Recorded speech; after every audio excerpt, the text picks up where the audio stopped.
let's talk about financial independence for women.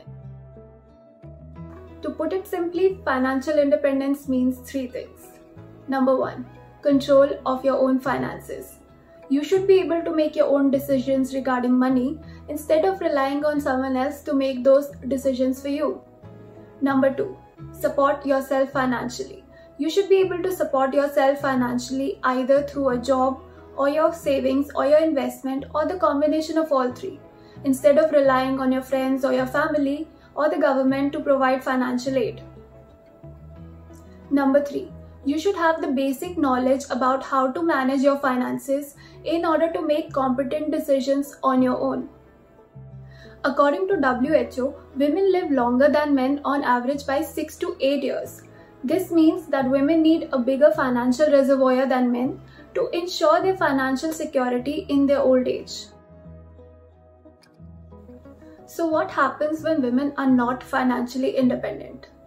It has been reported that 70% of women in India face some form of domestic violence.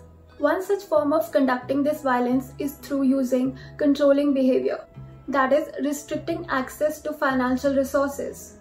Hence, women who face abuse often have no other option than to stay in the same house as the abuser because they lack financial independence. And that's not it. There are many other hurdles faced by women.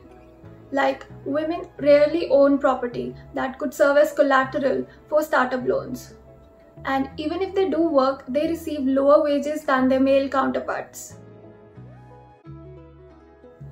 So what is the importance of financial independence?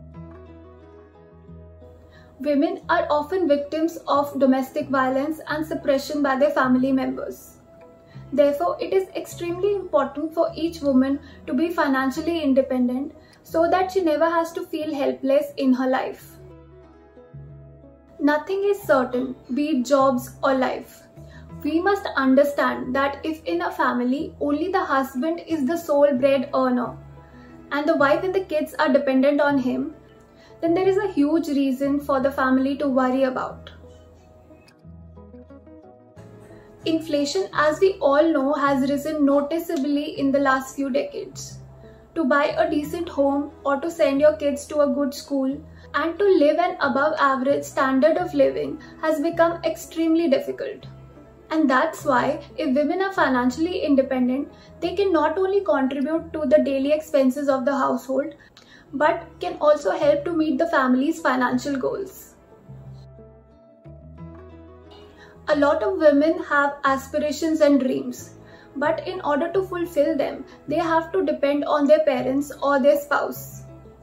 Being financially independent will help them to self-sufficiently fulfill their wishes. Also, when a woman gets to decide where and how her money is being spent, it helps her to be more capable in life. This is one of the most important points. A woman who is capable of standing on her own feet and has an opinion of her own is a role model and a source of inspiration for other women in the society. She motivates others to stand tall with dignity and say no to violence. Moreover, children learn from what they see. If the kids see that their mothers are financially independent, they will also understand the value of money and be inspired to be self-sufficient in their life when they grow up.